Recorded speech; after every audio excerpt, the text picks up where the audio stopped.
that our decision-making is informed and enhanced by readily available high-quality data to enable coordinated and timely responses, even in emergencies. And under that vision, we remain transparent and hold ourselves accountable about how we collect, manage, and use Canadians' data and how we protect their privacy so that we earn and maintain their trust. In particular, in this 3-year time frame, we are working to embed Indigenous data sovereignty considerations into our data services, supporting reconciliation, Indigenous self-determination, and effective program and service design by Indigenous peoples themselves that reflects their community's unique needs, perspectives, and circumstances. We will open our data whenever we can to help researchers, nonprofits, and companies extract value from it for research and for social and economic development.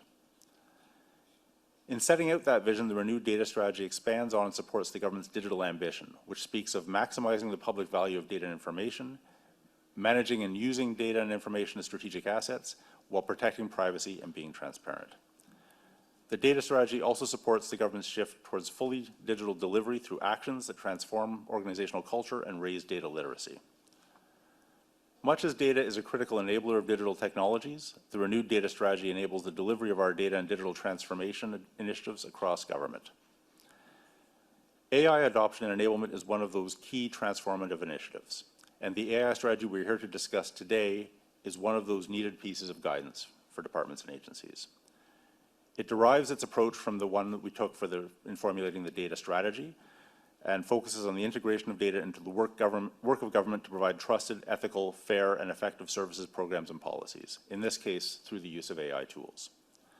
But it will also be a model for how the government responds to emerging technologies of other kinds, the horizontal disruptors whose impacts cut across our policy boundaries.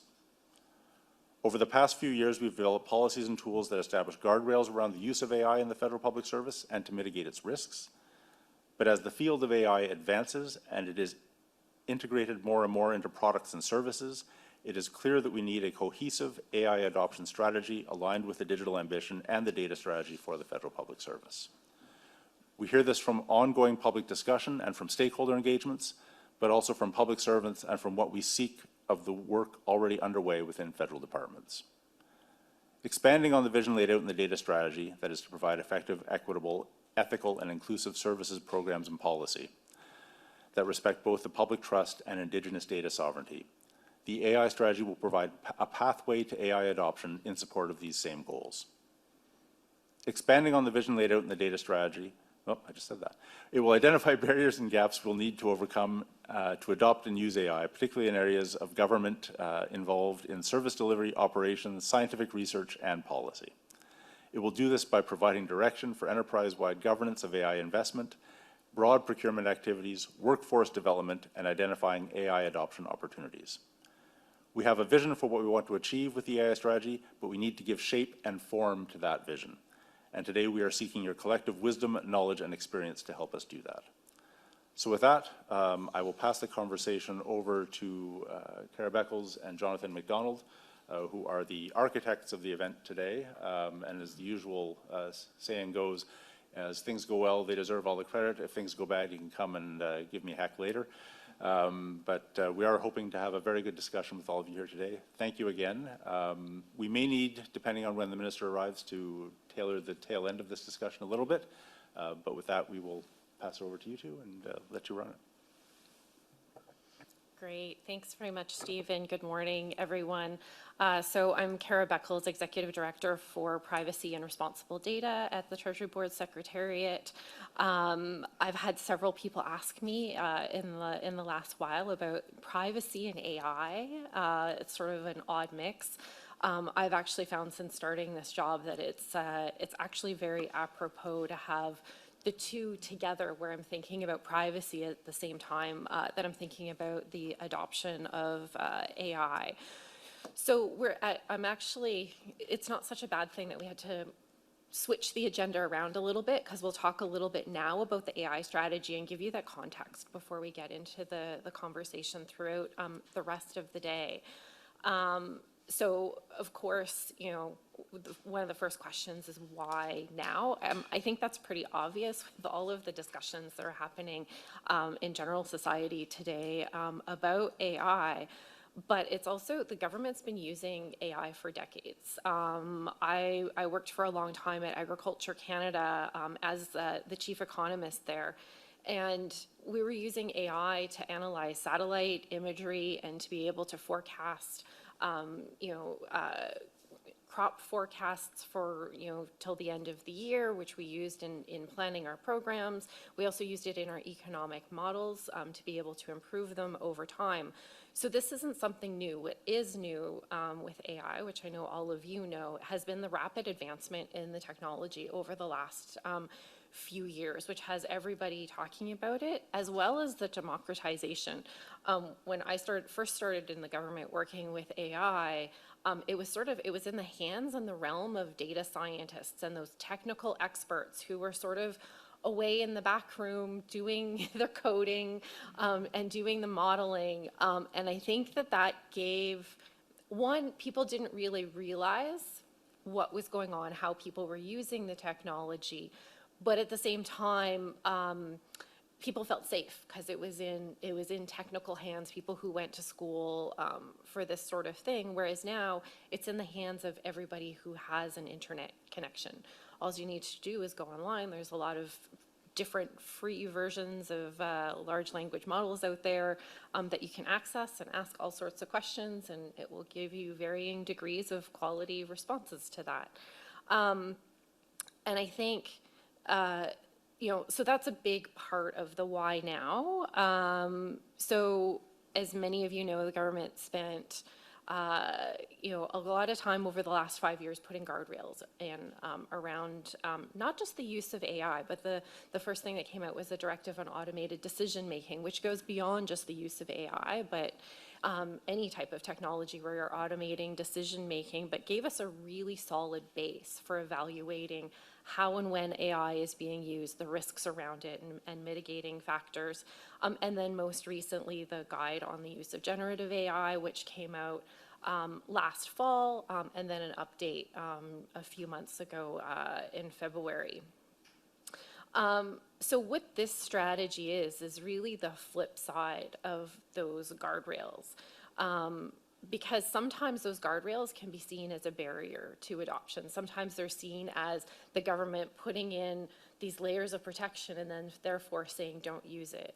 The very opposite is in fact true. We want to encourage people to start using the technology and to start playing with it and figure out where is it best used, what use cases does it work for best within government. So that's exactly what the strategy is meant to do. It's meant to talk about how can the government effectively and safely adopt AI in a way that's going to advance and make us more efficient, but at the same time make sure that we're doing it safely and not causing harms along the way. So I'm going to turn the microphone over to my colleague Jonathan, who's going to walk through our early thinking on the AI strategy. Thanks so much. Great to see you all. I really appreciate your time for the conversation. I guess by way of introduction to the project, looking at this as something that is so relevant in today's world, we don't have a lot of time to get a strategy in place, and so we have an ambitious deadline of having this up and running by next spring. And to do so, we've marshaled some efforts from across different institutions, spanning different sizes, different mandates. Ensuring that we've got departments that are more security focused, making sure that there's a service lens, making sure there's a research lens, bringing all of these people together in a working group to start putting some of the early shape to this project. I guess that serves a couple of ends. One, it makes sure that it's representational across the different institutions of the public service, but then also helps us tap into some existing efforts. The government of Canada is a big animal, and so there is, as you can imagine, lots of energy in the AI space, and so there's institutions that have their own strategies, and so and their own tools and moving ahead with different AI deployments, and so making sure that we are hearing about all those to help also shape the way we approach the file. inclusive consultation engagements. This is, I guess, one of the better examples of, or our first example of how we're doing this. So not only internally to government, I mentioned the different perspectives that we're looking to collect. So talking to those specific tables within government, not just the individual institutions, but the specific governance tables that have these discussions across those service and security and research lenses, as well as thinking about the partnerships that are going to be required for this to be successful. So we need you know, your great views from academia and research, as well as some of the future engagements are going to include civil society as well as industry, and thinking about our bargaining agents as well. Everyone is going to it's going to be important that we hear from a wide selection of stakeholders, both sort of inside the government tent and external to the government tent as well. And then, of course, senior leadership buy-in. And so putting together an event like this generally doesn't happen without some significant senior leadership buy-in. And so there is lots of engagement and lots of focus on AI in the government right now. And so leveraging that to make sure that we are successful. Here's the timeline that we're working with. It is a little unfair. There's lots that's packed into that. However, just to show you the different phases that we're approaching the project throughout, it's going to be focusing on the vision right now to make sure that we get the foundational pieces just right, and then spend the summer and the fall developing the strategy. And all the while, you'll see the consultation engagement being sort of a key theme throughout, and then looking to sort of make any last-minute course corrections and approvals through the winter into the spring. So that is our ambitious timeline. So where we've started, we've as a group that I've mentioned, that working group, we've come together and put a foundational statement in place to you know, just basically guide our work and to look at exactly how the future that we're driving towards. And so, yeah, you have this statement. We're looking to use AI-enabled operations that will empower the public service and responsibly deliver high-quality, interoperable services to Canadians through augmented capacity, leveraging GC data as a strategic asset, enhancing our capacity for science and research, while also working in close collaboration with our domestic and international partners. So a lot packed into a statement, but it is covering a lot of those key pieces. I mentioned you know, the key participants and stakeholders that we are working with, but also keeping an eye to the international lens and what we need to consider to, again, look at this as more of a global issue that with allies and partners. So, yeah, again, all trying to be reflected in one snappy little statement, so you've got it in front of you. So to support the foundation, we have these key tenets. Now, there are many strategies across or internationally and even domestically, like I mentioned, through different institutions, work and things of that nature. And there's definite themes that bubble up in all of them. And so the way we're shaping the tenets or principles that we're looking to follow for to achieve that foundational statement, making sure that we're looking at AI as human-centered, collaborative, ready, and trusted. And so there's a bunch of themes sort of packed in underneath those top lines. But what we want to do is sort of explore all those and then have those drive into what will end up being the rubber on the road, the actions that we have to take as a government to ensure that we are adopting AI in just the right way. So, leading to, of course, the new dawn GC AI-enabled outcomes. So, looking at making sure they are trustworthy and ethical, enhancing our operations, strategic integration, and that's that partnership piece, as well as augmenting our workforce and having supportive infrastructure, and that meaning infrastructure in a technical context, but also in a policy context as well.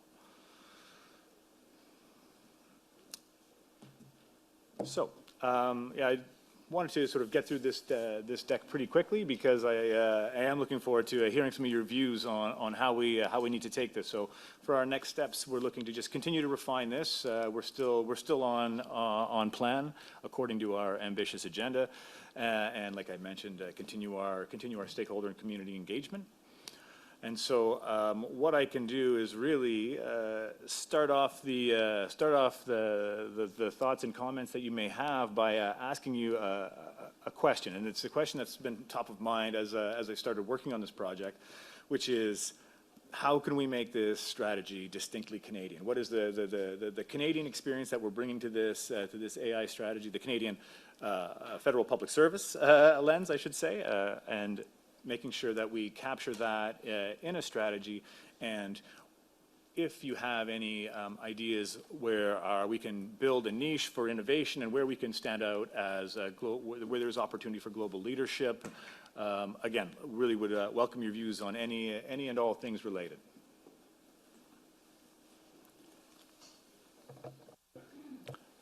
So with that, we're into the first discussion portion of the day. Someone is going to have to be brave and kick us off here. And as I said, we're tracking the minister coming in from Toronto, so I'll try to give us like 15 minutes warning when we know she's inbound.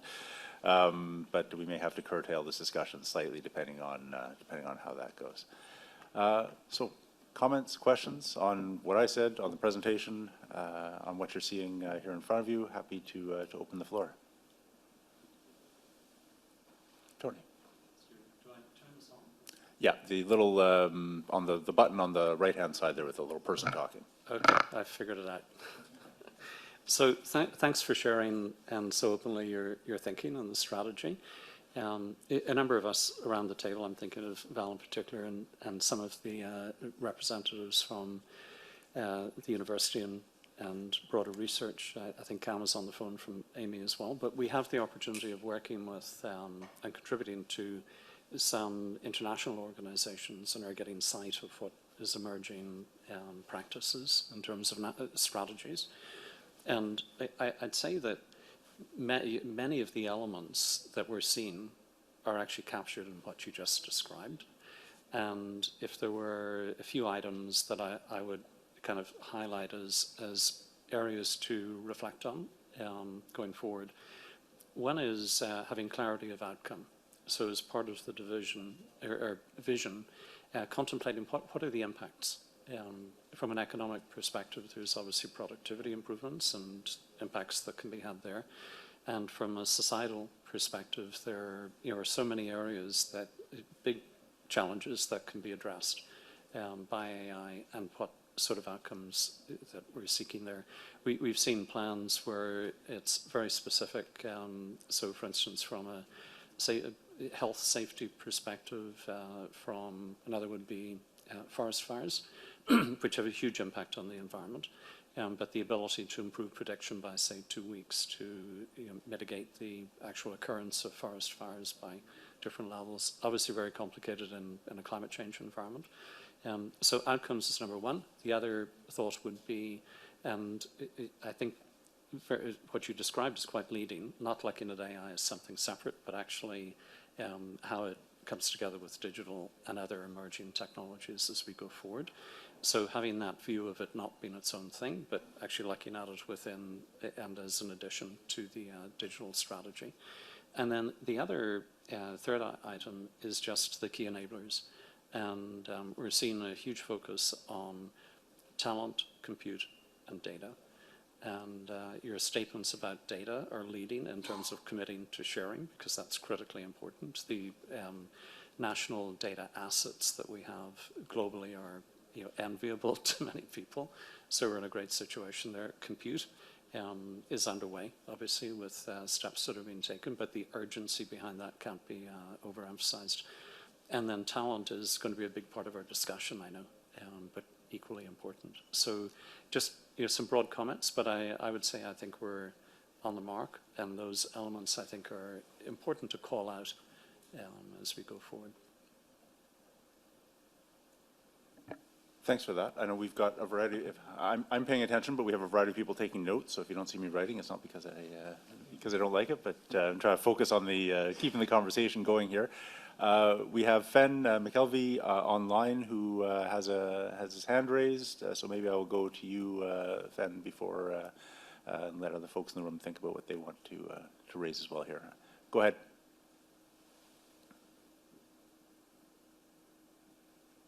If you're talking, you're muted.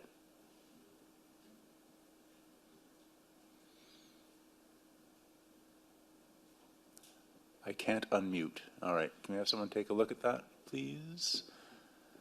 Hi. There we go. All right, we're good. Okay, I can't share my screen, but I just want to say, first off, thank you so much for the opportunity to be here today. Thank you. I'm Femco Calvi coming to you from Jojagi or Montreal, and just I want to begin by acknowledging that when we're talking about information technologies, this very ability of participating remotely, as someone who's dealing with a sick kid at home, is the achievement of a longstanding dream of being able to create more inclusive meetings. And this is something that I've learned through my work with Indigenous communities in Northern Ontario. And so I'm very thankful for your efforts today to allow for remote participation to continue this conversation. I'd like to say that I'm coming to you from both as someone who's working within the policy context around artificial intelligence, but also within being a co-director of an applied AI institute, which is working in the development and deployment of AI systems within government. So I think my perspective is trying to balance these two competing sometimes approaches, but I want to first begin by acknowledging that I think it's important to build on the investments that the TPS has done in the past around responsible AI, whether that's the trusted suppliers list or the artificial intelligence or the AIA, as ways of trying to enhance and develop the work that's being done.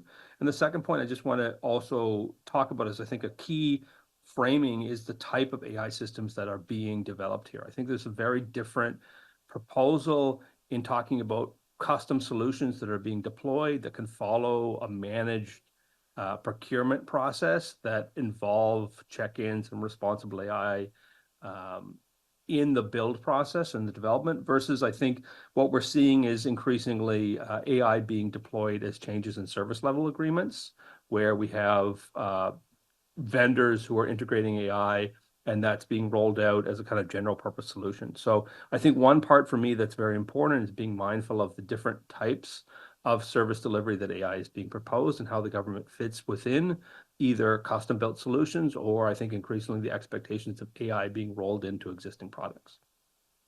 Thank you. Thanks for that. Excellent points. Appreciate you raising them. I think I saw a hand off to my side here. I think maybe Jillian and then Amanda. Yeah. Oh, and Teresa, pardon me. Great. Thanks very much. I'm delighted to have a chance to participate in this discussion. So I think I saw in the foundational statement go by the concept of leveraging data as a strategic asset. Did I read that in the right place? Am I referring to the right thing? That would make sense. I probably said it about 5 times during my discussion. Okay, as well. all right, yes, good. Because I think that's a really important point there's no point to be discussed, there's no point to be building AI unless we're going to be getting value from it, unless it is doing things for us that make us all better off. And I think one of the challenges there, and sometimes what we do is we imagine that's like a design question, like what AI should we build and where should it go and what could it do and how would we get, and we treat the questions around regulatory structure and so on as then, okay, so we build that and then what constraints would we put on that in order? And I want to emphasize that there's an importance to having that conversation around the regulatory framework as an enabler. And this is one of the things I've just seen repeatedly, that we don't extract the value from our data and from our investments in compute and our investments in talent, because we haven't addressed how can we make it in the places where we don't have really extreme risks in hand. How do we create safe harbors? How do we create easy ways to know that we're not going to get challenged on the use of data? I went through a very sobering experience during the pandemic to try and we've got all this fantastic health data. Can we get vector researchers with ML expertise in health using that data to help pandemic response? And we just never got anywhere because we didn't have the kinds of changes we could make to our data governance structures to enable that. So I think I want to just emphasize that as sort of I look over the agenda and I say, and this is just a common way of thinking is, okay, so what can we build? Oh, but then what limits would we want to put on it? Rather than thinking, how can we make it easy? We obviously want it to be safe, we want it to be fair, we want it to be appropriate, but what are the smart regulatory approaches on that enable that use? Thank you for that. I think we're picking up a number of themes here that we'll revisit through the course of the day. Go to Amanda and then Teresa. Thanks. I was wondering if you could put the foundational statement back up, just because you wanted us to comment on it, but I didn't type it down quickly enough. It's long. I mean, I don't blame you, but thanks. And then once it's up, I had a question about it because I thought there was, maybe I can ask it now. So I'm Amanda Clark, and I'm an associate professor with the School of Public Policy and Administration at Carleton University. I'm not an AI expert, but I do study how the public sector adopts and implements new technologies and governs those technologies. And so one of the things that I'm curious if it's in there should be something in this statement about trustworthy AI systems and AI use and earning social license, because one of the things we have to think carefully about is what Canadians even want the federal government to be doing with AI. And I think in some cases it would be sensible for the government to lead on that, and there may be discomfort amongst the population in spaces where actually AI applications could really enrich everyday life, make government more effective, improve people's welfare, and obviously there's spaces where it can cause lots of harm, and that's why we're here today. So I think there's the leadership piece, but also really understanding sort of what the guardrails have to be, or what the no-go zones are, and how you would earn social license. Like, what would it look like to use AI responsibly from a Canadian's perspective? And there's some public opinion data on Canadians' views on AI in general, but it's quite dated, and we haven't really had a strong kind of deep dive on Canadians' views. This has been a real issue with previous waves of government technology adoption, and in some cases it can really prevent strong and like welcome applications from being pursued by public managers because they're justifiably concerned about the public pushback. So I think that's a really big piece that should be put in there if you want to be able to do this well. Thanks for that. I think there's some interesting themes here emerging, maybe just briefly before I move to Teresa, around the question about the kind of regulatory environment you put into and the right push-pulls that will enable people. I think, Amanda, you've got an interesting point there around both what Canadians want, but also similar to what we have in the privacy context. There's a mix of what the government needs to do that may not always be what citizens want. So that combination of how we actually make sure we have the right lawful authorities in place, but also the social license piece. There's an element that came up sort of as an undertone to all of these things, and conscious that we're talking about a strategy for the federal public service in this particular case, but we have Francis Bilodeau here from ISED, who many of you know. There is obviously interplay back and forth between what we do inside government and what we do more broadly. And there's a sovereignty thing that I think has sort of been an undercurrent in all of your saying when you talk about compute, when you talk about the ability to have data as a strategic asset. There's an element of how we actually build the frame around this so we're comfortable with how all of those things come together in a Canadian context, that all of which are probably worth capturing as we go forward here. So with that, sorry, Teresa, I'll turn to you. Thanks. And Teresa Scassa, University of Ottawa. Maybe my comments will build a little bit on comments that Gillian made, and also opening comments that were made around the importance of privacy in this context and how privacy and AI are always intersecting. And Gillian was talking about the framework that's in place, the ability to use data. And I mean, the reality is we have a federal privacy law that is an antique and that has been, in need of reform for a considerable amount of time, and there's been a lot of discussion about it, and I imagine behind the scenes there's been a lot of work on it. But you've got an ambitious timeline for this strategy. What's the timeline for privacy law reform? Because I think that that is going to be a very important piece of the strategy, in the sense that what you're able to do with data will depend to some extent, or perhaps to a very significant extent, on what the bill or reformed law actually says. So we should talk. Yeah, look, I agree completely with what you're saying. There is a need, and again, it goes to some of the things that ICE's got going under C-27, but there is a need to deal with the Privacy Act itself directly, which of course is not affected on the work that's being done on PIPEDA.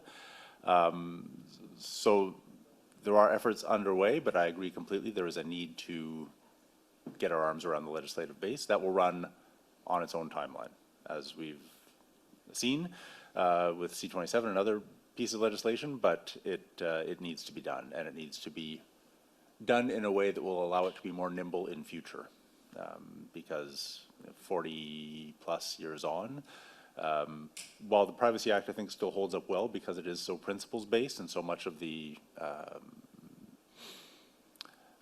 detail is in policy that we have much more ability to change. We need to address the legislative base, which is getting quite aged. So work going on, happy to have a conversation around that, but it's gonna be a separate and big effort to get that through.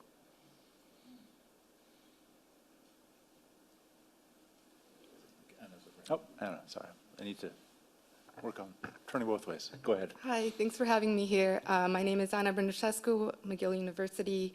I research AI governance in the public sector, so this is what I do. My question is, well, first of all, it's more of a reflection. I think what really stood out of what your presentation was that this AI strategy is the flip side of the guardrails in place, so like the generative AI guidelines and so on, and then how government is meant to effectively and safely adopt AI. And I think we need to move beyond the binary and think about how we will bridge the strategy with the guardrails, and not look at as one option, stifling innovation or saying no to these things, but the strategy should also build the no's and the yeses and the maybes within AI development and deployment. And then that said, that bridge should also be done to infrastructure beyond AI, beyond modernization. So when we go back to broadband connection, when we go back to connectivity, and to how we want, what is a Canadian value that we have in this, and that would mean that we would want everybody to have accessible internet to then use AI if they so wish to. And so that needs to be integrated in this. So we need interoperability within different strategies and policies that are existing and have been around for decades. And then one last but not least point, building on what Amanda said, a newer poll that was done is that Canadians still have a really low trust in AI.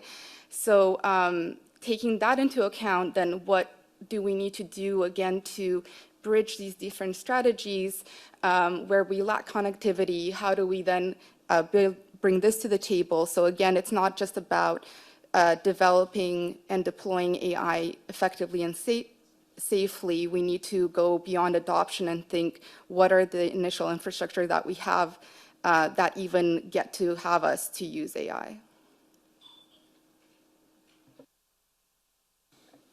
I like all of that. I'm just wondering if you guys have any reflections you want to make as you're closer to the drafting of this. I know Jonathan is also frantically taking notes. So, Kara, is there anything you wanted to add to that?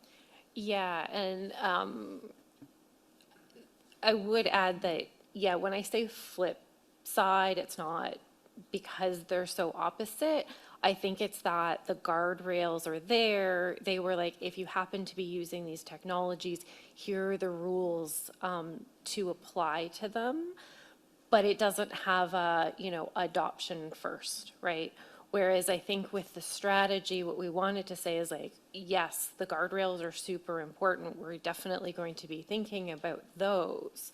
But how do we also encourage adoption? How do we remove some of the barriers? What are the barriers that are in the way from departments adopting this technology where it can help improve productivity, where it can help improve customer service? There's so many potential use cases out there, and in some cases, there just are, it's either, the data isn't, either accurate or enough, or it, in the right format. Sometimes it's the, some of our systems that we use to make decisions. The systems themselves are quite old. We do have a lot of technical debt that we have to deal with. So embedding AI into those systems, sometimes the cost benefit of that just makes it not worthwhile. So do we always have the talent? Do we always have the know-how to be able to implement? So it's thinking about all of those barriers that are preventing us from adopting it, while at the same time thinking about the safeguards. So it's just, I only say flip side in that it's looking at it from the opposite side, but very much marrying the two. The other thing I would say, several people have mentioned trust and public license. It's super important. I mentioned before I worked at Agriculture Canada, it's where all of my analogies come from. But I saw the same thing happening with the approvals of different types of novel foods, right? Where because of lack of public acceptance of certain, genetically modified foods, which, could, drastically increase food production, they will never be adopted just because public perception isn't there. So we don't want to kind of see that happen in this space. And I think it's very important when it comes to public trust to be talking about, okay, what are the advantages? What are we able to do? What are we able to do faster? Can we get to the point with the help of AI technology so that you never have to wait in a passport line again? Things that make people's everyday lives simpler, easier, and have easier ways of interacting with government, because we're using the technologies that you might never see. They might be, what the analysts who are using sort of within, as opposed to, chatbots and interacting with it. Just also maybe to reflect on the mention about regulations. Again, another agriculture analogy that I've used a few times. When I was at agriculture, organic farming sort of came in, and that was when industry actually came to government and said, we need a regulatory regime around this so that we can export the organic food that we're growing. Again, I see a very similar space here, whereas if you have a very well trusted and very rigid regulatory regime, that actually makes it easier to export your technology and for people to trust it. People generally don't question food safety in Canada. There's a reason why we export a lot of baby formula around the world. It's because people trust that when they're getting baby formula from Canada, that it's nutritious for their baby. So if you are using AI that was developed in Canada, we want it to be trusted in that same way. And I think a strong regulatory regime helps in that respect. Anyway, so just some initial reactions, and sorry about the agriculture theme, it'll come back. It's okay, it'll balance out all my examples from defense and national security, so we'll cover the spectrum here. I'm going to go back to Fenn, and then over to you, Cliff. Hey, thank you so much. And I actually think just all to say the references to agriculture and maybe a bit less defense are actually quite relevant. Some of the discussions, at least in the research around nanotechnology, I think are really relevant as we try to understand how do we navigate regulation of complex technical systems. And I think part of what I'm concerned about sometimes is it feels like we're inventing these challenges from new with AI, where really I think there's a lot of expertise we can draw on.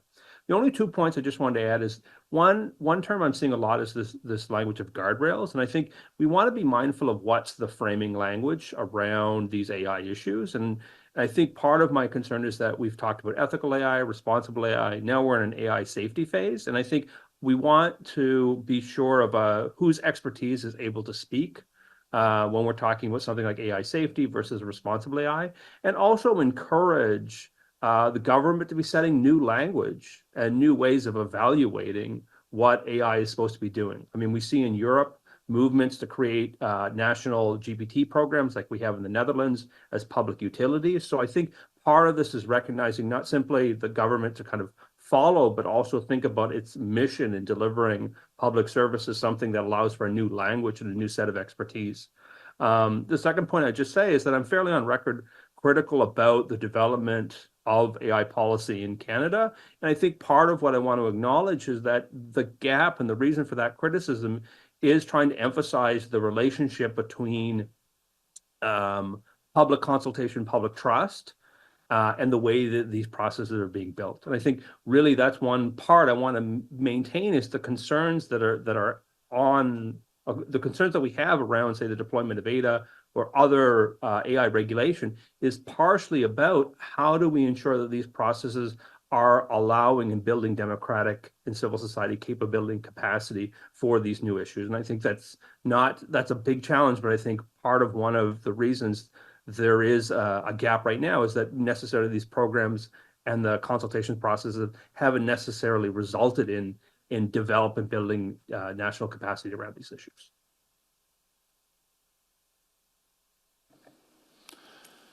All right, thanks for that. I like the bridge you're making there in terms of the linkage around how we bring these pieces together. Cliff, did you want to jump in? Thanks very much.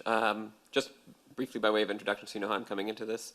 I'm an associate professor at McMaster University. I run the Master of Public Policy and Digital Society program, and I have a high-performance computing lab, an applied AI lab, and I've also built and operated several applied AI companies. So I come at it more from the application of AI to emerging problems, and I would say that on that note, a question I have for you is about the specification of AI. AI is a broad term. There's a lot going on. It's a big word to create a strategy around in a few months. Are there specific areas in the application of AI that might be particularly beneficial and that you can create and that you can use as a launch pad for further developments around AI? And I think of two areas. One, a long-standing area, one which Kara has already alluded to. Many of us were doing work in machine learning before we called it machine learning. We just called it statistics.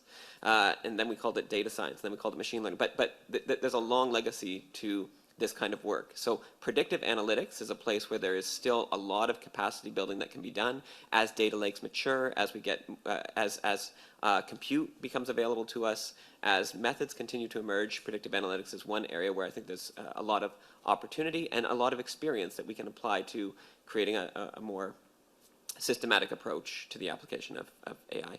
And the other one, of course, I feel like we would be remiss not to focus on generative AI and its opportunities for the public sector and for the broader Canadian economy. So is there some utility to focusing in on specific areas around the application of AI as a starting point in this conversation as opposed to just trying to boil the ocean? And then I'll very quickly speak to Amanda's point and Anna's in terms of the discussion on trust, which has come up a lot.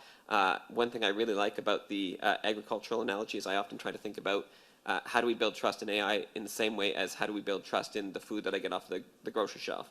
How much of that responsibility is downloaded to me? I look at the nutritional label. I have a certain responsibility to understand what I'm consuming, but overall, I trust that it won't kill me. And so in that sense, there's a certain harm mitigation that's already been done by the government, and then there's wiggle room for me to have a basic understanding, depending on how much time and thought I can put into it, about what the implications are for me of certain decisions. And I think that's a great way to think about how we can build trust. And on the notion of the data around trust, and Amanda, I agree that the data is scattered all over the place, but there are a lot of us I've been doing public opinion research, polling on attitudes towards AI for 15 years, and I've seen some major shifts. The Canadian Digital Media Research Network is doing research on this. There's polling out there. But the biggest shift that I've seen is in 15 years ago, when I started testing attitudes towards AI, the big fear from the public was existential threats of AI. It was the Skynet scenario. We don't really know what's happening, and AI will destroy us. And there are still segments of the population that are very that have that sentiment. But now what I see, and it depends on, of course, how you frame the study, but what I really see is that trust is a derivative effect from the trust that people have in public institutions. If they trust public institutions, they will trust that public institutions can safely develop AI strategies in the same way that they trust that public institutions can safeguard us in terms of the foods that we consume. And really, that's where the locus of trust has to be. People care less about exactly how AI is developed or employed. They care about the people who are doing that development or employment.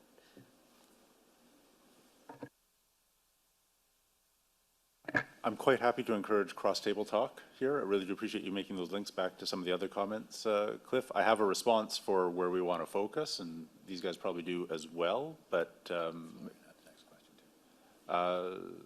had the next question. So, okay, so why don't we, just briefly, I think what I would say is, in terms of where we should focus, for sure generative AI is driving this conversation, and is one of the things that has sped it up. Machine learning, absolutely. What I don't want to do, though, is get into a strategy that ends up defining what is and what isn't AI, because you'll lose half your pages doing that and nobody will be happy.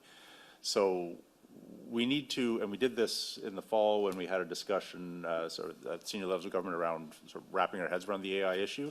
There's elements in the trust and transparency space around disinformation, misinformation, and how AI is feeding into that. We brought together, I said, Treasury Board Secretariat, Canadian Heritage, and CSE to sort of cover off inside government, regulatory and economic, social license and social effects in the social policy space, as well as the security piece. And I think that's probably the approach I would take to this, would be more thematic across government. We'll have to touch on what we're affecting specifically here, but I think the general application of AI, I think, is being driven right now by generative AI, and that's probably where we'll spill a fair amount of ink on this piece. So, Florian, Tony's got a two-finger on that one, I think. So I'll let you guys duke it out, and then we'll go to whichever one of you. So one of you two, then the other one, and then over to Valérie. Okay. Merci beaucoup. Florian Martin-Barreto, Université d'Ottawa. Tout d'abord, merci beaucoup pour l'invitation et félicitations pour l'initiative. Je voulais revenir sur plusieurs points soulignés par mes collègues et aussi la dernière intervention de Cara. Et sur la fin, j'ai beaucoup aimé ce que vous avez dit en matière d'agriculture et de nourriture, le leadership qu'il y a eu en matière de réglementation. Et je pense que c'est pas... Vous excusez de parler de ça, et je pense que c'est vraiment important de se baser sur cette analogie. Et on a beaucoup de choses à apprendre, et j'aimerais souligner, Teresa m'a piqué l'une de mes premières questions que j'avais pour vous. On en est où de la réforme dont on entend parler depuis des années, de la loi sur la protection des renseignements personnels dans le secteur public? Parce que certes, on parle d'une stratégie sur l'IA, mais une stratégie permet aussi de signaler, d'envoyer des messages. On l'a vu avec la stratégie sur l'IA, la stratégie pan-canadienne, etc. Aussi là pour le secteur public, on peut signaler des choses aux Canadiennes et Canadiens, au secteur public, au leadership dans le secteur public. Je pense que c'est vraiment important. Et c'est vrai qu'au début de la conversation, jusqu'à ce que Cara rappelle ce qui s'est passé en matière de nourriture, on avait beaucoup en arrière-plan, on avait ce discours un peu peut-être habituel ou certains mots de la réglementation, les lois sont l'ennemi de l'innovation. C'est quelque chose qu'on entend beaucoup dans le secteur public ou dans le secteur privé en matière de protection des renseignements personnels, régulation de l'IA. C'est pas le cas. Et d'ailleurs, on l'a vu dans d'autres domaines, la loi, la réglementation, et puis Gillian aussi en parlait, ça peut être une manière de soutenir, de promouvoir une innovation. Après, il y a innovation et innovation. on n'a peut-être pas besoin et envie de tout type d'innovation pour la société. Et donc revenir peut-être sur l'histoire des sciences et des technologies dans d'autres domaines, notamment en matière de nourriture, d'environnement, on en apprend beaucoup et on pourrait vraiment apprendre de cela. Et je pense que mettre en place des cadres juridiques, réglementaires, puis là il y a plusieurs outils, il y a les lois, il y a les règlements, il y a les politiques, il y a les directives, enfin vous connaissez encore mieux que moi tous les outils qui sont disponibles pour le Conseil du Trésor, mais je pense que c'est vraiment important pour construire la confiance. Et ce n'est pas simplement pour empêcher de tourner en rond ou empêcher l'innovation. Construire la confiance, je pense qu'aujourd'hui, il y a peut-être un manque de confiance des Canadiennes et Canadiens envers le déploiement de l'IA, notamment dans le secteur public, du fait de, disons les choses, certains scandales qu'il y a eu en matière de gestion de données personnelles, d'utilisation de systèmes d'IA par certains ministères ou par certaines agences, parfois sans le contrôle qui aurait dû, parfois en mentant au public et aux organes de régulation, aux commissaires à la vie privée, etc.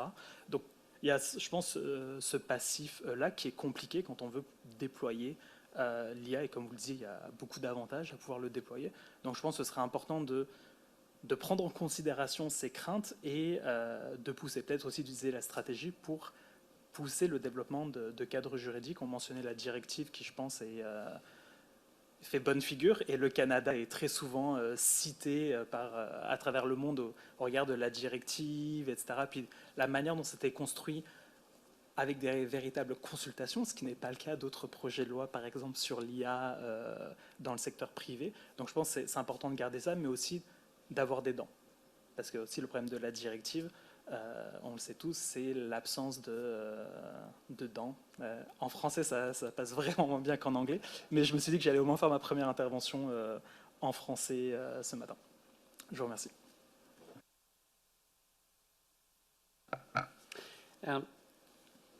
I guess just a thought of caution.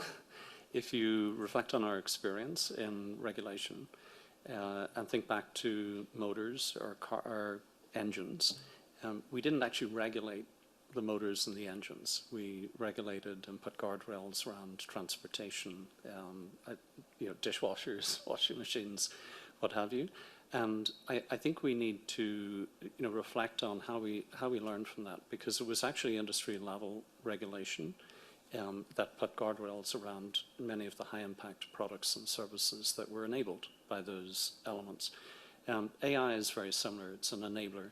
It enables applications, and they get used across different industry sectors. So I think over time, we're not going to be able to distinguish where it's being used as AI. It's just going to get more powerful, be smarter. And we're going to have to rely more and more on where it's being used in industry sectors where there is already regulation. And I would really urge us to think about how do we build on the regulation that's already there in different sectors, build on it, adopt it for AI, and evolve it for AI as we go forward as well.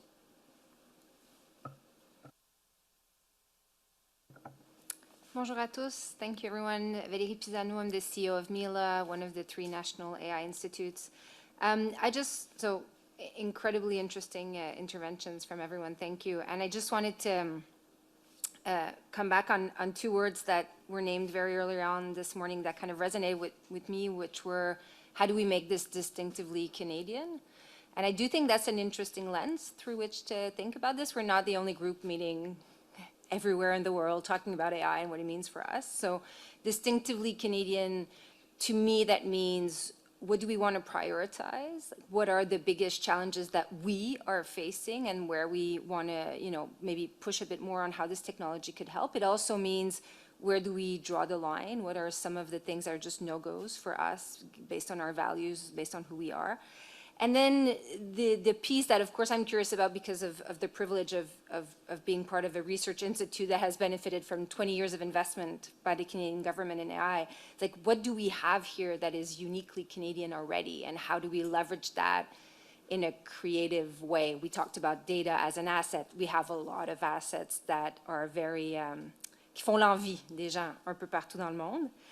I was very happy to see that the first word on that second slide was human-centered, and that it talked about augmentation, I think the transition that is coming is going to be momentous, and it's going to come very fast. None of us will be working the way we work today in 18 months, let alone 3 years or 5 years.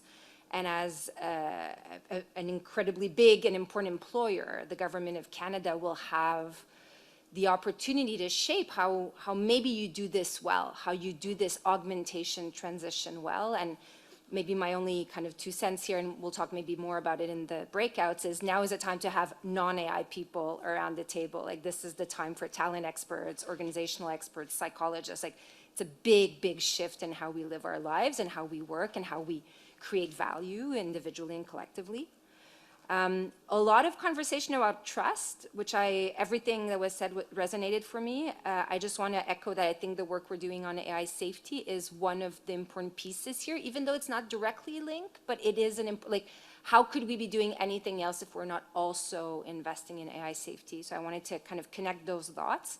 I'm curious, and I don't have the answer, how we could leverage our scientific know-how to also feed into that trust. Like, sometimes Joshua Benjo that I work with talks about how can we make scientifically guaranteed safe AI. Like, to me, that's like biopharma, that's airplanes. Like, give me this scientific proof that, this is gonna work and it's gonna do good by me. And then my last comment is I do think you're onto something in terms of, in the concept of agility, how do we work both within our ecosystem and beyond our ecosystem with others to do this in a way that has the agility, has some of that speed, not that we need to be full speed ahead, but like capturing the opportunities. It's going to go fast, and we will be capacity constrained. Talent being one that right now is going to be really hard to get our hands around, but there is talent in Canada. It's just like, they might not all go and work for the Canadian government. So how do we create these bridges in a way that maybe is a first? I think we'll have to be very innovative in the how we do this, not only in the what we're doing with it. Thanks very much. I'm going to step out and await the minister, who is on her way. Should be a little more than halfway here from the airport. So I'm going to step out, maybe ask Kara to continue moderating the conversation to some extent here, let you guys keep talking. I just want to say, in my mind, as I think about some of the last comments we had, there's a linkage, at least in my imagination, between this issue of something that could be uniquely Canadian, than the issues of trust and privacy that Florian and Teresa have led here. And going back to what Kara said, how do we build the ecosystem around AI such that people have that confidence in a way that allows us not just to do the right thing for our citizens, but actually to build a bit of a global brand in this space. So I have an ambition in that direction. I haven't fully fleshed it out, but I would be keen to pick at that thread as we go here. So I'm going to step out and let you guys keep talking.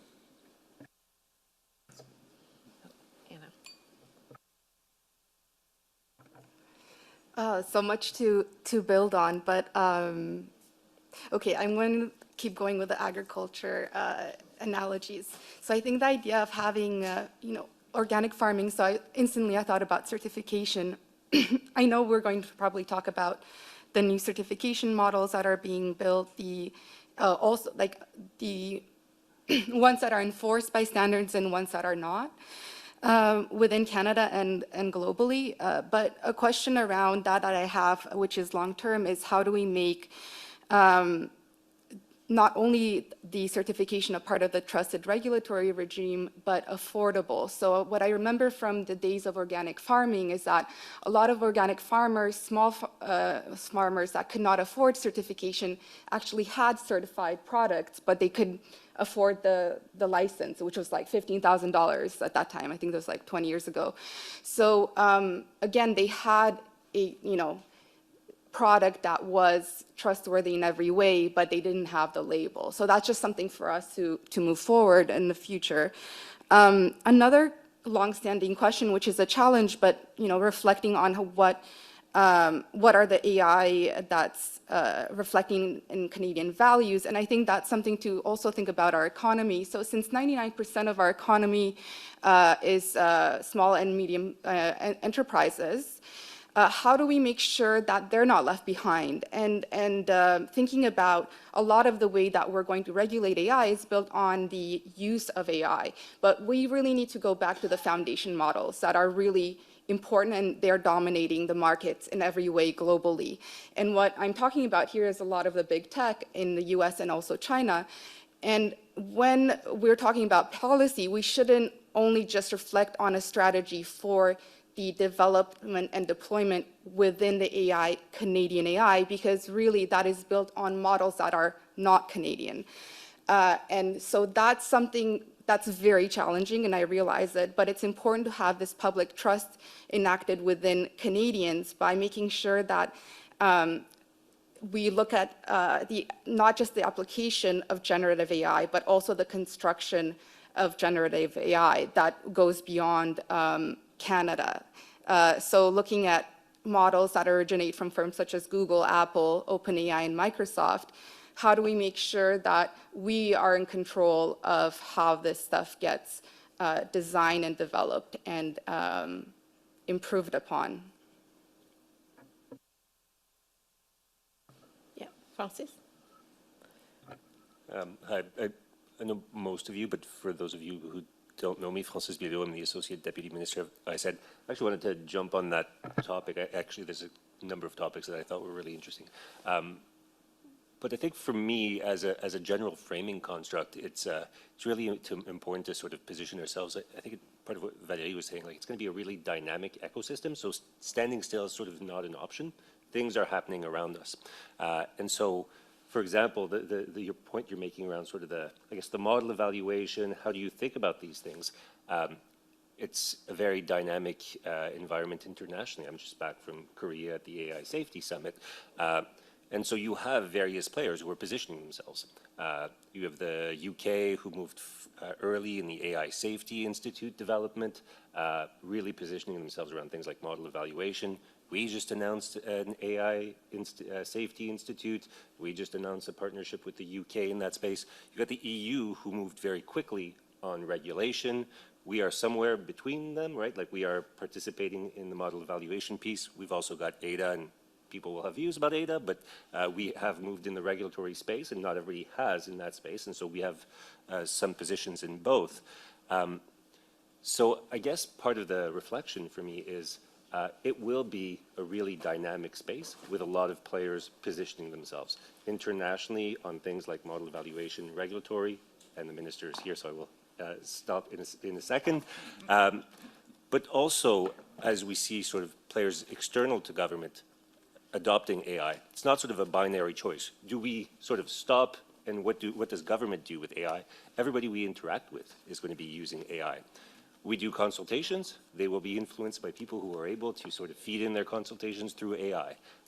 People will have access to services through their banks and others that will be influenced through AI. People who sell us the things that Cliff builds into his systems that Service Canada and others will have AI options that we can either turn on or turn off.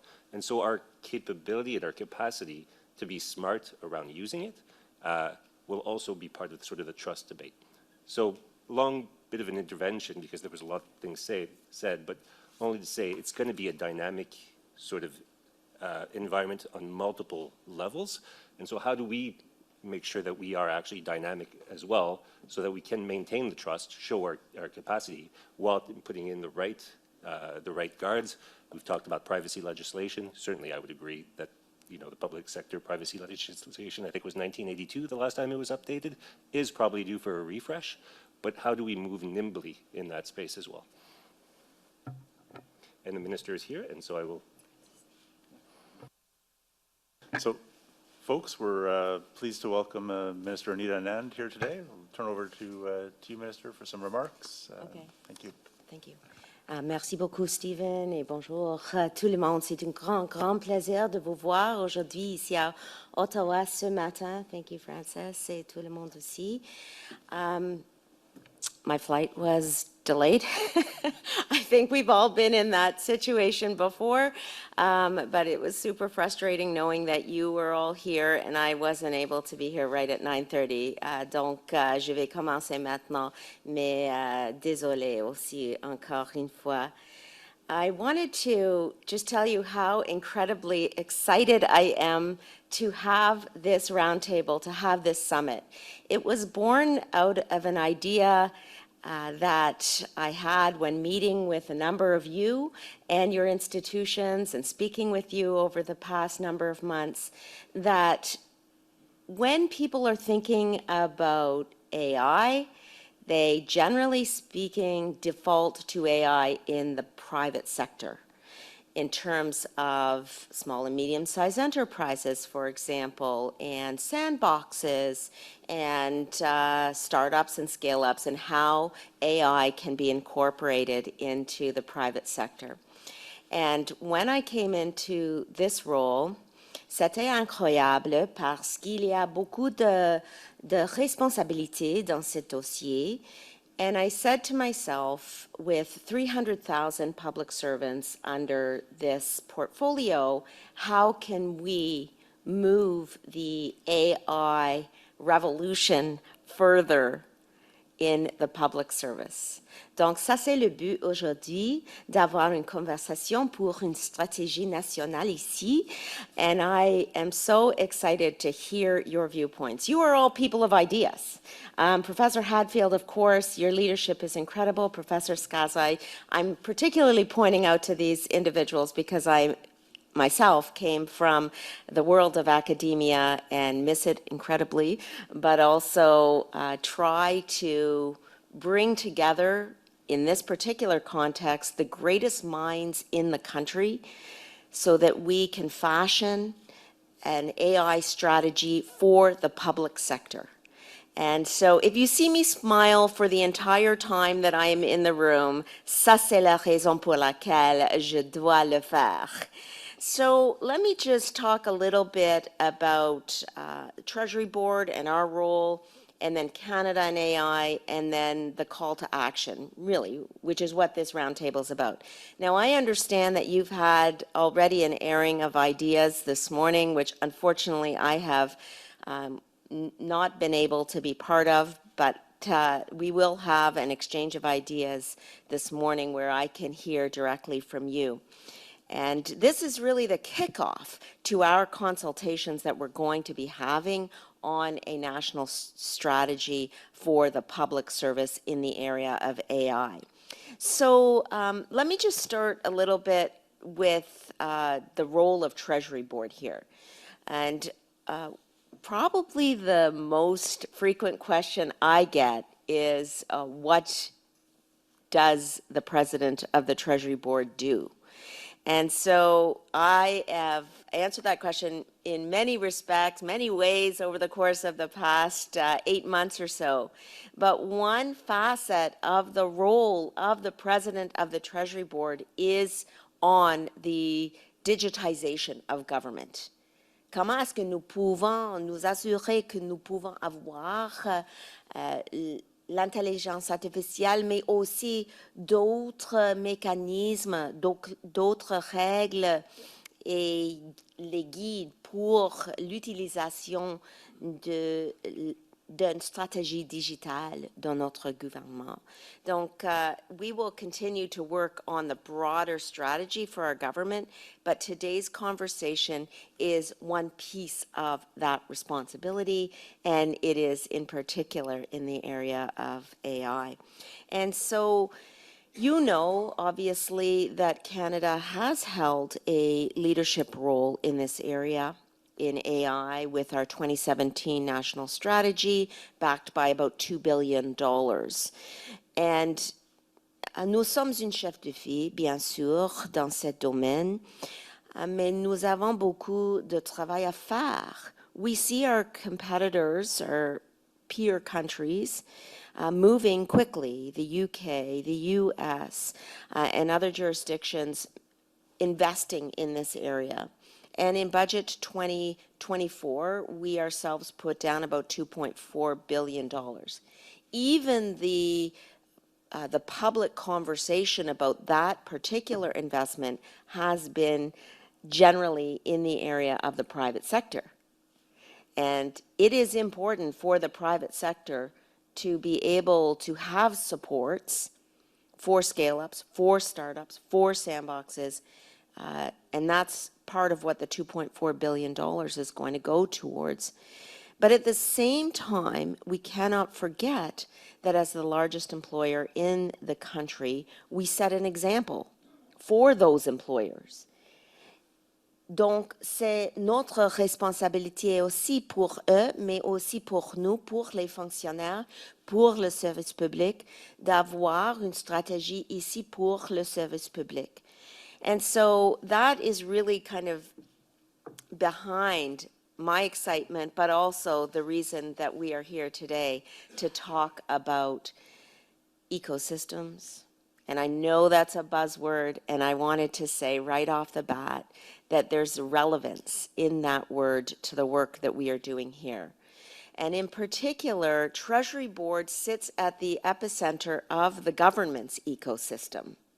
Treasury Board is the coordinating body, the central agency of government that coordinates many, many things, including our digital strategy, including AI. It oversees all of the government's expenditures, about $450 billion per year, and has an accountability and a risk management function. And so you can see that introducing an AI strategy for the public sector would be important for the ecosystem generally, not only for the public servants themselves, but also for the broader government players to be able to see the importance of AI and Canada's role on the cusp of this revolution. And so, as I said, this is very much today, our conversation is very much a call to action. And our strategy will guide the public service towards improving government in three key areas. First of all, services to Canadians. Second of all, operational efficiency. And third of all, capacity for science and research. Quels sont les avantages réels de la stratégie? Tout d'abord, c'est une matière d'avoir une stratégie pour le service public et d'organiser nos efforts vers les autres ministères pour adopter le IA and to reduce the inefficiencies of government. And so the question is really going to be, how can we, with this strategy, add greater efficiencies, but also simplify the interactions of the Canadian population and organizations and businesses with federal services. Donc nous savons, il y a beaucoup d'instances où on doit avoir des interactions avec le gouvernement du Canada. Nous voulons simplifier ces interactions. Aussi, nous voulons automatiser les tâches routinières, automatize routine tasks, et aussi améliorer la capacité de recherche signifie. So those are the three areas that I want us to focus on today. And of course, I heard when I was entering the room that there will not be, it won't be clear to simply have silos between the public and the private sector.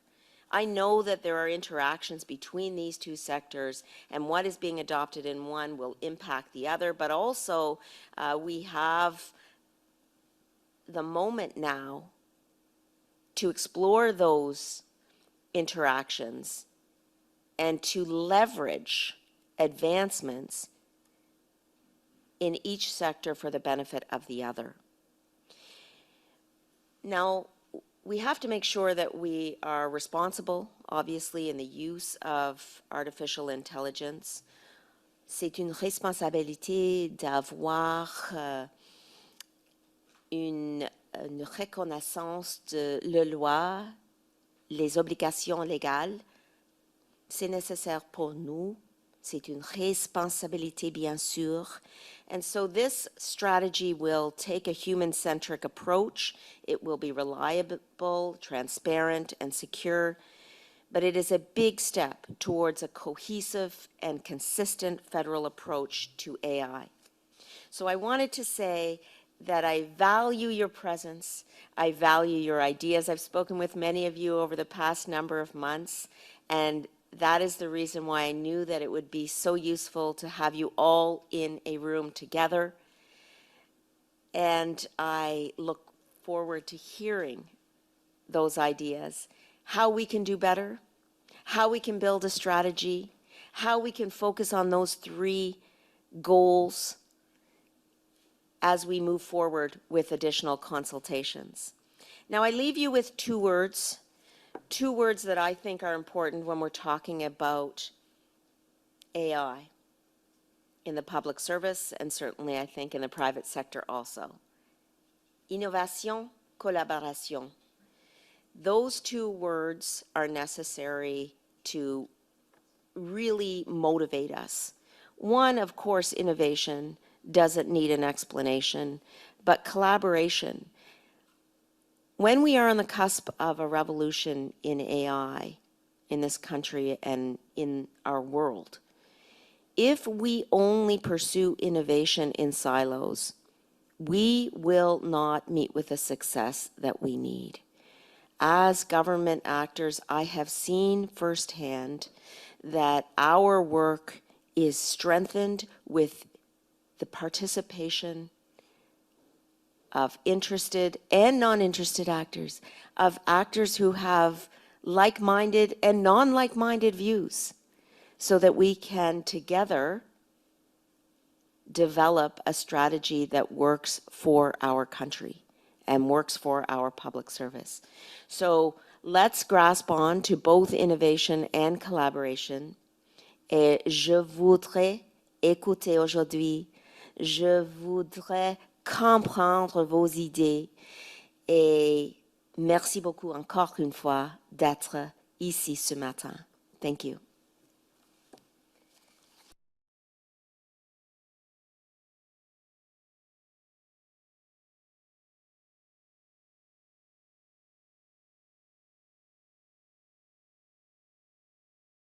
A bit of time, and then we will.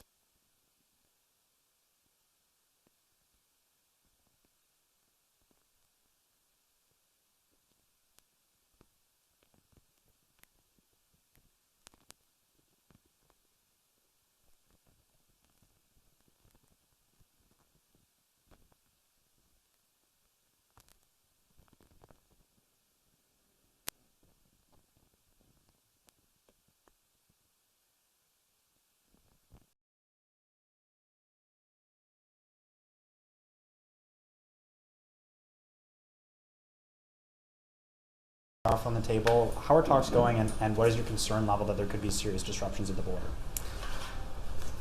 Well, we have a report from the PIC Commission that we are waiting for. That report will be made public, and our view is the best deals are made at the table.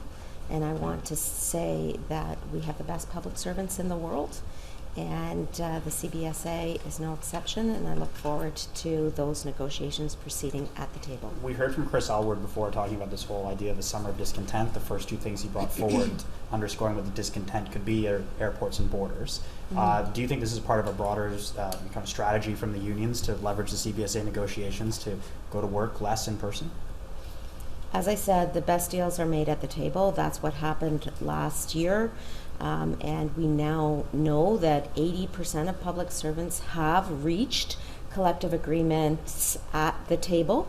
And so we'll just continue with that strategy. And again, thank public servants for the important work that they do across the board, across the public service, including at the borders. Are you willing to change the 3 days to 2-day policy that's been changed so far, to go back to 2 days if that could avoid any potential labor strike? We're going to deal with all of the issues at the table, and I look forward to ensuring that we reach a fair and equitable deal for all at the table, and thank again all public servants for their work for our country. Now let's talk about artificial intelligence, please. Okay, a question on AI. Yeah. Looking at the schedule for today, many things are going to be talked about, but there's no talk about how to avoid, for example, discrimination or bias that can get baked into algorithms. Is that part of what you want these experts to help you with, and what would you like them to be able to, what problem would you like them to address? Most definitely. You heard me in my opening remarks talk about using AI responsibly. That includes ensuring that AI is not leveraged for discriminatory or unsavory purposes. And so there is a balance to be struck between ensuring that we are able to use AI in the public service on the one hand, and doing so responsibly with respect to existing law, including privacy laws, on the other. We are part of the G7, we're part of many international organizations. We have to often be compatible with our allies and use the same systems. How do you prevent AI baked in by another country being applied in Canada? Or discrimination baked into an AI from another country? For example, if one country doesn't like a certain country, so somehow the AI, for example, doesn't want visitors from that country, and so all of a sudden the AI that's counseling Canadian public servants has a bias built in. Well, this is the part of the work that we're doing to ensure that the AI tools that we are incorporating are not used for unsavory or discriminatory purposes, as I said. It is part of the work that we're doing to use AI responsibly. This meeting today, this roundtable, is to develop a strategy for the public service. That strategy will include using AI responsibly. It is an issue that we highlighted in the federal budget 2024, and indeed it is something that I take personally very seriously. Excuse me, Minister, can you face the cameras a little bit? We're just getting your profile. Sorry. Thank you very much. They like to talk look at people I'm talking to. Here. Minister, before you arrived, one of the experts Do you want was, to come over here? well, then we're in everyone's way. It's okay, you can just side on. Okay. Before you arrived, one of the experts talked about the importance of public trust in AI, and that it's important for things to work, that the public trust the institutions, the governments in this case, that are beginning to use the technology. Public trust in institutions in this country is very low. How do you sell a somewhat scary technology to people who don't trust the institutions that are going to start using it? I agree wholeheartedly that increasing public trust in our democratic institutions is the objective of any government at all times. That goes for municipal, provincial, and the federal government. And we will continue to ensure that in the use of artificial intelligence, in the development of a strategy for the use of artificial intelligence in the public sector, that we do not lose sight of the importance of faith and trust in democratic institutions. At the same time, Canada has been a leader in AI. We are the first country to have a digital strategy, 2017, backed by $2 billion, and we are also introducing another $2.4 billion in budget 2024 to encourage the use of artificial intelligence. All of that must be done responsibly with a view to existing legal obligations, including privacy law, and with a view to ensuring that Canadians have faith in our democratic institutions. I'm glad you highlighted it, and it's something that I take very seriously. And as a follow-up, the government has a shortage of technical experts. This is some of the most advanced and exciting technology there is. People can make a lot of money doing it. What are you doing to attract the kind of expertise that you're going to need into the federal public service? It's a good question. We do need to ensure that we have the technicians, the digital experts, and the cyber specialists in place to execute on the strategy that we will ultimately develop. And so we are very conscious that we are competing with some of the largest companies for this tech talent. At the same time, we have a digital platform to reduce the time that it takes to apply to the federal government in these capacities, and we'll continue to innovate to ensure that we are able to hire quickly and competitively so that we are able to attract the top talent. In addition, we are also very conscious that we're going to reskill our existing workforce where possible. And so we will be setting up a specific division of Treasury Board to reskill existing